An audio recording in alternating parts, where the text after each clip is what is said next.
Welcome back to the shop. Today we're going to do a DIY brake light install on the Ultra Bee. So stay tuned, you don't want to miss it.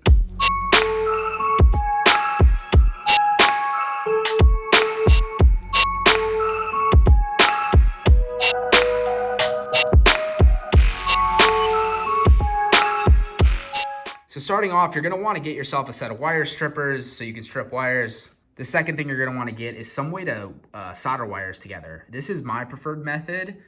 You can do the traditional method of using a solder gun with solder. What these are low temp solder that sits right in the middle, and then there's the clear part you're seeing is heat shrink. So you feed your stripped wires in from each side, you heat up that solder in the middle, that melts and creates a secure connection. You're gonna wanna get a brake light of your choice. If you choose to go with this install exactly, I will leave a link in this description so you can go in and order the same exact one from Amazon. They're super cheap. If you do decide to do this, get yourself a step drill bit because you do need to drill a 3/4 inch hole for this to fit through. This will make it way easier and much cleaner. There's two different ways that you can tap into your power. One is a very clean method, and the second one is not as clean, but will get the job done. So the first way is with wire taps. And actually these wire taps suck, so don't buy these ones, these clamp style ones. If you do decide to do a wire tap, get the circular ones that screw onto a wire and pierce it. These will pierce the sheathing and tap into the power, but they can be finicky at times. You'll think that you didn't wire up the bike correctly when in reality you did. These just aren't creating a proper connection. But once these are on, there's a little power output, which you would wire up to, and then you would run that to your brake light wires. We're not doing that in this video, but I will show you the wires that you would have to tap into. So if you want to do it on a low budget, quick and easy in your garage, you can go the wire tap way. I'm going with a DIY brake light harness. And what this harness is, and if you're interested in this harness, let me know because I would be happy to see if I can get some made for you guys. But what this does is it goes in line with your stock connectors that are underneath the headlight shroud, and it allows you to tap into the power directly. So there's 3 output wires on here, ground, 12 volt running, 12 volt brake, and then you wire this down your frame to wherever your brake light location is. That's the cleanest way to do it. We're all about clean installs here, and that's what we're gonna go with. And then the remaining things you'll need is a torch of some sort to heat up the heat shrink if you're using heat shrink, or in my case, I'm using the low temp solder, so that torch will do just fine. And then you'll need a set of basic Allen keys so you can get off your headlight shroud and get to those connectors underneath there. All right, let's get started. First step is to remove the bolts that are holding on the plastic headlight shroud. There's 1 on each side and 2 on the top. They are a 4mm hex head or Allen key. So we'll go around and break those loose and get the plastic headlight shroud off. Here's the location of the 2 bolts up top. One's over by the ignition and the other one's on the left side of the display. We'll remove those next.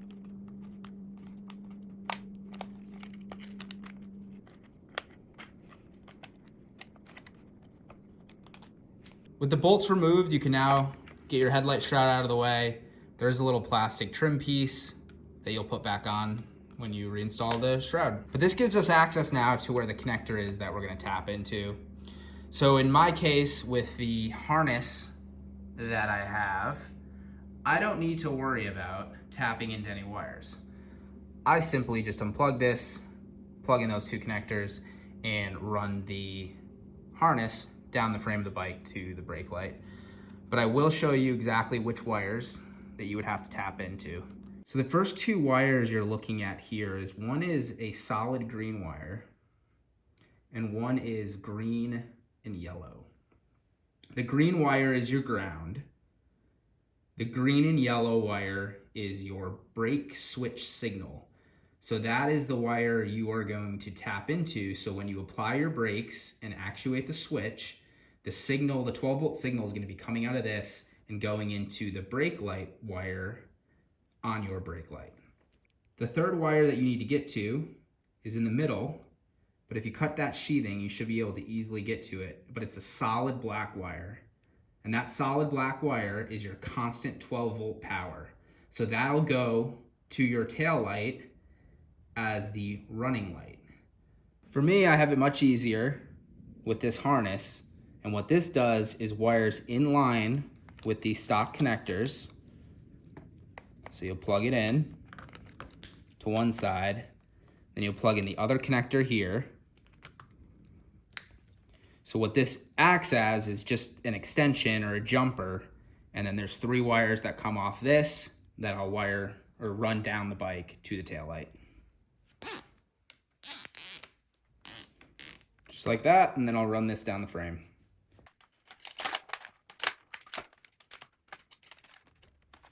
What I'm going to do is I ran the wire down this brake line, and instead of going this way and then coming up to try to meet this frame rail behind it, I'm gonna go up next to the horn because there's a void, which should put this cable up near where the power cable for your battery goes, which I think is a better spot.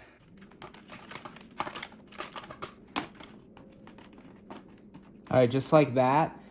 Then I believe on these frame rails, there's actually a relief cut in the back, and it actually feels like there is a passageway for wires. So I'm not sure if like the street legal versions of these bikes, that's where they pass through the wiring for the tail section and the blinkers. So we're gonna try to get through, wire it through here. I think that'll be the cleanest. And then it'll be out of the way for the battery, so you have no interference when you're inserting and removing the battery. If you take a 3mm Allen key, you'll be able to remove this plastic trim piece in here, and that should allow us to get access to run this cabling down the frame.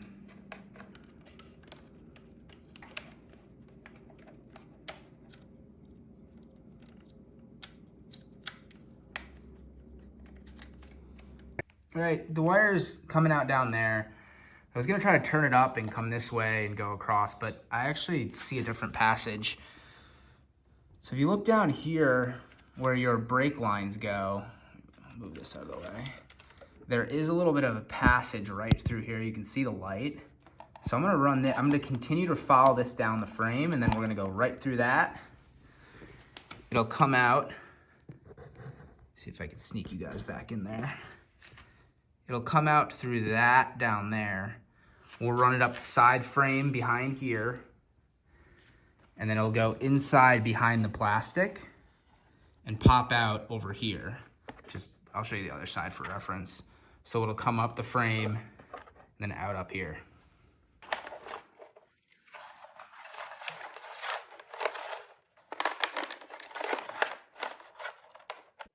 So as I mentioned, the street legal version of this bike, you know, the frames aren't different. So there are mounting tabs for the wire.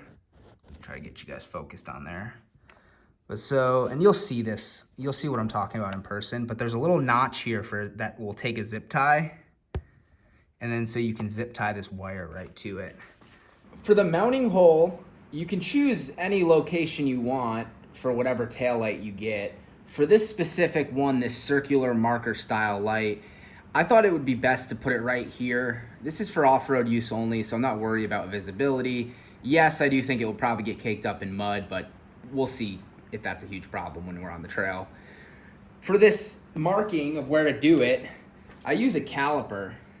And I used a caliper to get the total width, divide it by 2, and you find your center mark. From there is when you use the step drill bit, and you'll step it all the way up to a 3/4 inch hole. And the reason being a 3/4 inch is because with this marker light, it's a 3/4 inch grommet. So this will slot into here, and then this light will go through it, nestle in nicely, and you'll get a nice flush mount light on the back of your bike. One thing to note too, if you're gonna go this route and drill this hole, you see how that perfectly is in between the lower splash guard and this top fender assembly. You don't have much wiggle room right there to get that drill hole right.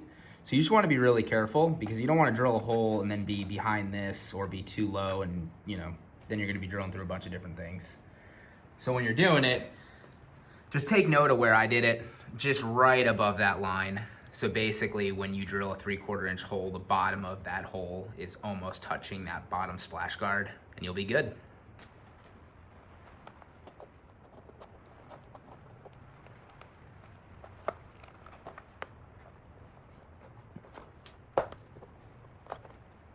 For the wiring, I'm gonna take this cable that I have coming from that DIY dongle, and I'm gonna cut off some of this excess because I don't need it all. If you were running this to your rear fender, you'd still have to cut it because it's pretty long. So you just cut it to whatever distance you gotta do. Cut back the sheathing. Go around a couple times, scoring it, and it should be able to pull right off. So now we are going to strip these wires and use the low temp solder to connect them to the brake light wires.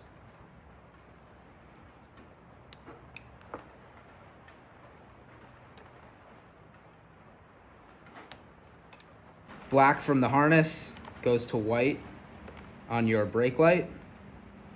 You might have to look at the brake light wiring diagram, whichever brake light you choose, to match up it accordingly. But I mean, if you mess it up, you don't wire it up right, you're not really gonna mess anything.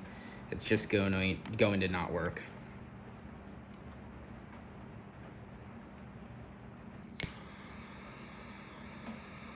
I usually like to squeeze it, make sure the heat shrink is sealing nicely. Give a little tug, make sure it's not coming apart. Next one will be red. To red, that is your brake light switch.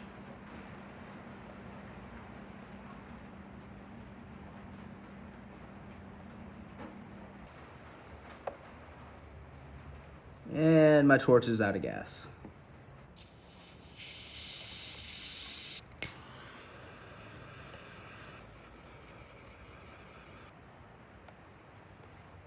Give it a pull, it's all good. All right, last one is yellow to black. That is your constant 12-volt running light.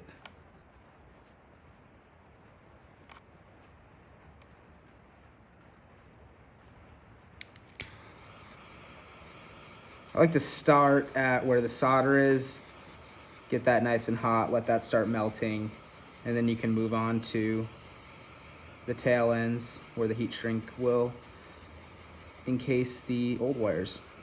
Even though these connectors work really well, I am gonna add some electrical tape just to protect it and shield it a little bit more. Sometimes if you apply a little bit too much heat, you can find that you'll melt the sheathing on the wire, which kind of exposes the core of it, which could lead to problems down the road. Last thing to do is encase all the wires together, and we're done. So I'm gonna probably zip tie these wires up somehow. It's a little bit cleaner. Something like that, and then we'll run it.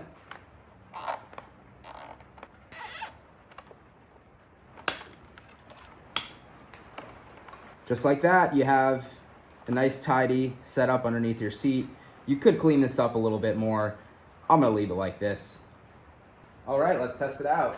Key on, that would be the running light. And then as you press the brake, you have your brake light.